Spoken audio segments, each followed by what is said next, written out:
Assalamualaikum warahmatullahi wabarakatuh.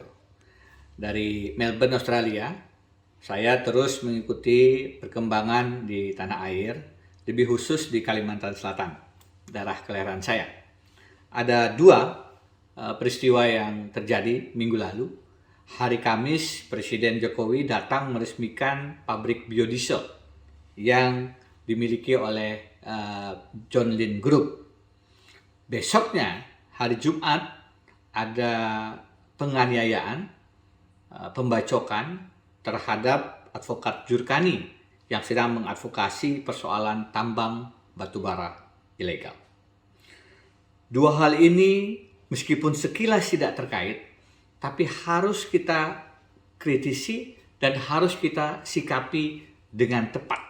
Karena menunjukkan bagaimana potensi kolusi terjadi dan menyebabkan tidak tegaknya hukum dan keadilan di tanah air, lebih khususnya di Kalimantan Selatan.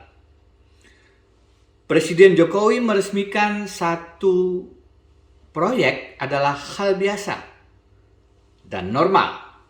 Tetapi menjadi pertanyaan besar ketika yang diresmikan adalah pabrik biodiesel yang dimiliki oleh John Lynn Group, yang kita tahu pemilik utamanya adalah Haji Isam, dan sudah menjadi pemberitaan luas bahwa ada anak perusahaan John Lynn Group yang sedang disidik dan sedang berproses di pengadilan tindak pidana korupsi.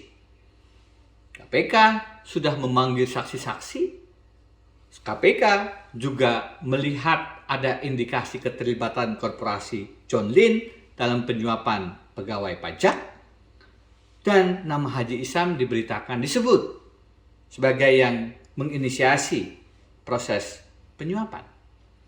Maka menjadi pertanyaan besar, mengapa Presiden sampai mempertaruhkan kredibilitas lembaga kepresidenan untuk hadir meresmikan pabrik dari suatu perusahaan grup atau pribadi yang sedang berproses perkaranya di Komisi Pemberantasan Korupsi. Tahun lalu, 22 Oktober, Presiden juga datang ke Sulawesi meresmikan pabrik gula yang juga dimiliki oleh John Lynn Group.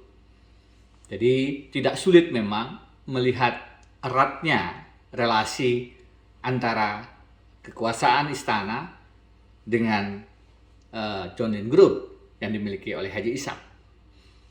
Kita pun pernah membaca bahwa memang Haji Isam adalah salah satu anggota dalam tim kampanye, meskipun namanya kadang-kadang muncul, kadang-kadang tidak.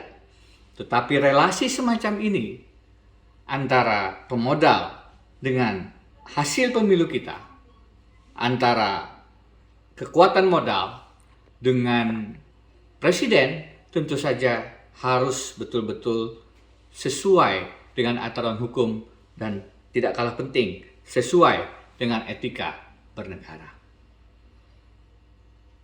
Menjadi tidak pas dan menjadi sangat bermasalah dilihat dari kacamata etika bernegara, presiden datang meresmikan suatu proyek sedangkan pemiliknya sedang berhadapan dengan proses hukum, apalagi di Komisi Pemberantasan Korupsi.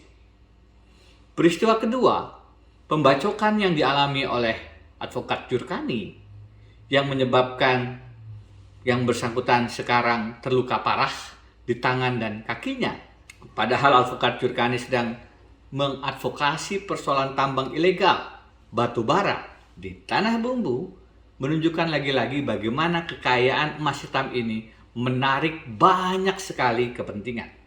Biasanya berpilih di situ kepentingan penguasa, kepentingan pengusaha, dan semua yang menjadi backingnya. Polisi dikabarkan telah menangkap 2 pelakunya yang katanya mabuk meminum minuman keras. Seharusnya yang ditangkap dan disasar secara hukum adalah dalangnya. Tidak sulit untuk mengetahui siapa yang memiliki modal, yang membeli alat-alat berat, yang melakukan proses penambangan ilegal. di lahan tersebut. Tidak sulit. Disinilah tantangan kepada integritas dan profesionalitas penegakan hukum kita. Meskipun Presiden datang meresmikan proyek yang dimiliki oleh John Dean Group, oleh Haji Isam, KPK tetap harus profesional dan KPK tetap harus menjaga integritasnya untuk menegakkan hukum anti korupsi di tanah air. Meskipun tidak mudah untuk menyasar siapa dalang pembacokan advokat Jurkani di tanah bumbu, aparat kepolisian juga harus menjaga profesionalitasnya dan integritasnya untuk menangkap pelaku utama di balik preman yang melakukan pembacokan. Kalimantan Selatan adalah potret bagaimana kekayaan alam kita, batu bara, itu bisa menjadi sumber masalah bagi proses demokrasi dan proses penegakan hukum anti korupsi jika tidak dilakukan secara profesional dan berintegritas. Saya Denny Indrayana. Assalamualaikum warahmatullahi wabarakatuh.